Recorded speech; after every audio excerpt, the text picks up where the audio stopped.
I was inspired by the Robbie method to do a breakdown of my recent poem, Being Creative. And basically, what I do when I start a poem is I start off with an objective, a question, or a prompt. In this case, it was actually a question of, should friends and family be obligated to support our art? And I intuitively arrived at the answer no. And I wanted to understand why I thought this. So this was my burden. This was my burden of the creative. This is how I started. And I thought, well, it's not to be persuasive. Now, even though this is the first rhyme, these have very different energy. Creative is not to be persuasive. And yet, to be convincing through our insights from existing. This is the next rhyme. And here I imply that existing comes first. It's number one. Then we have our insights, number two, and then our communication of that is what we create. That's our creative process. And that is actually three. And then the convincing is what comes as people perceive this. So yet we're convincing through our insights from existing, as opposed to being creative and then jumping straight to being persuasive about our creative ability. Why? Well, why? Because we can be either celebrated or debated. Celebrated or debated. They're very two different things. It was hard to demand categorical support when it could be celebrated or debated, because it could be wrong. You could have a wrong point. You could just have a bad take. And so poetry to me is molding diamonds freely. This is kind of like, diamonds to me are kind of an absolute kind of form. And when we're in the creative process, we're molding it freely as if it's not. And until that verse is pondered, so until the poetry is comprehended, it is free to roam and wander. It's free to roam. It's free to wander. It's free, right? Free. Once again, free to roam and wander. How? Well, to breathe, to evolve, to be the problem that only it can solve. And this is just illustrating the complexity of the creative process. It's almost a crime. So here I talk about, it's almost a crime to collapse it. It's almost a crime to collapse it, right? That's invoking this whole concept here of this support. It's almost a crime to demand it, to collapse it down into a time lapse. So crime, collapse, time lapse of language and perception. So perception here is part of language, right? What do you mean time lapse of language? The fact that this has to be broken down, we have to read one word at a time. That's basically our reality being condensed down and then broken into these segments.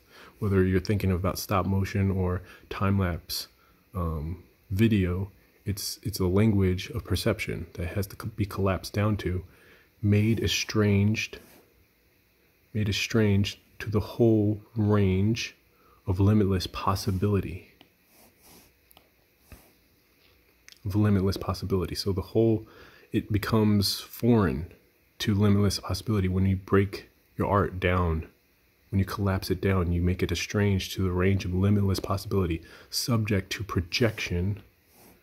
So you as the audience can project your own definition onto this poem. Me as the author, I have my own projections that I'm projecting into the poem.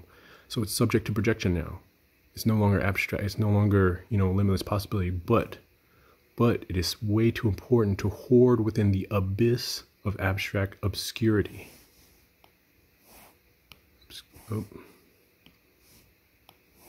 Obscurity. So this is the rhyme here.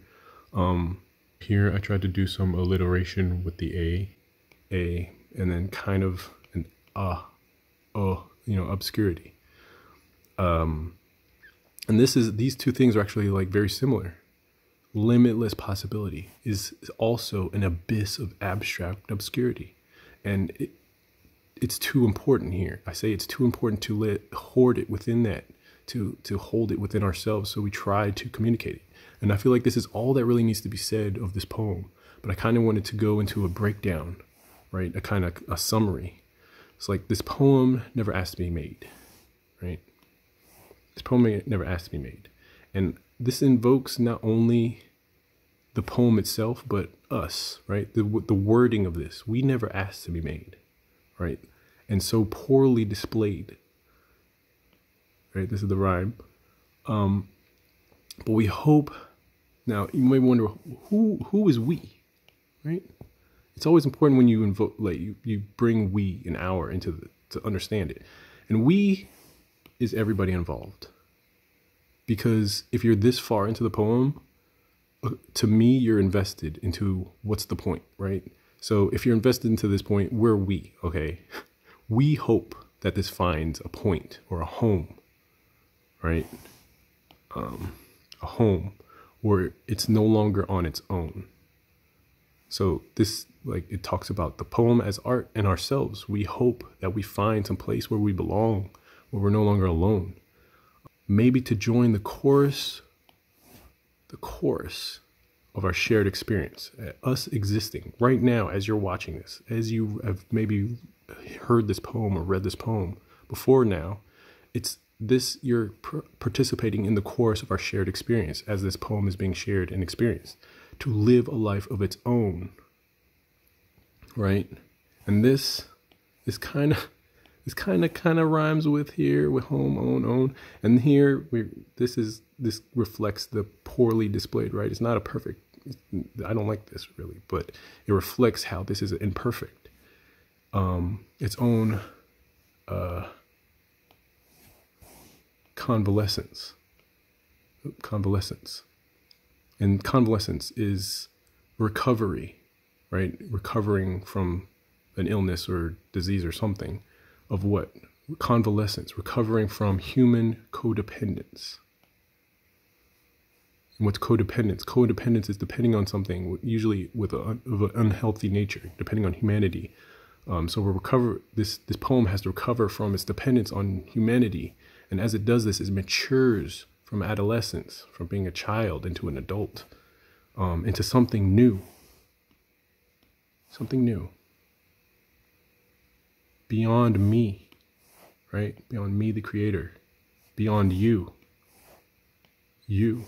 And this is also, it's kind of both of us, right? Beyond both of us, beyond us, beyond we. Something new. So goodbye, right? Just say goodbye. So goodbye. I'm saying goodbye to the reader, I'm saying goodbye to the audience, but I'm also saying goodbye to the poem because it's free. It's free now. It's free now, right? As I. And this is technically the end of the poem. This is technically the end. The rhyme is here. So we started off with the creative and persuasive kind of different energy there. And then we end with the same thing where it's like, I'm free now from the poem. I've separated myself from the poem, and the poem is separated from me. I'm saying goodbye to the audience. But also I bow. And every time I recited this poem, every draft, at this point I bowed. And I'm thankful for the process to be able to participate in this creation because it's beyond me now. It's transcended the language. It's now an action.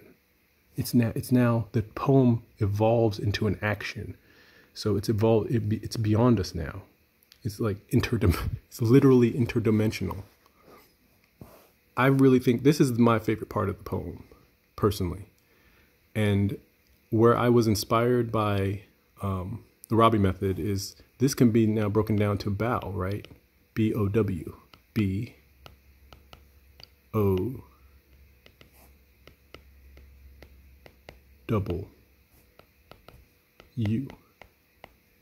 Because the act of bowing is being in an upright position, then going into a bowed position. It's the evolution of this, the process of this. And it could be O, as in it's owed. Existing is owed, this dichotomy. Or it's like, oh my God. It's like, oh my God. Like, in awe of this process. And so this is what I saw when I saw the videos by the Robbie method. And I just wanted to try to reflect that in my own breakdown of my poem. Thank you.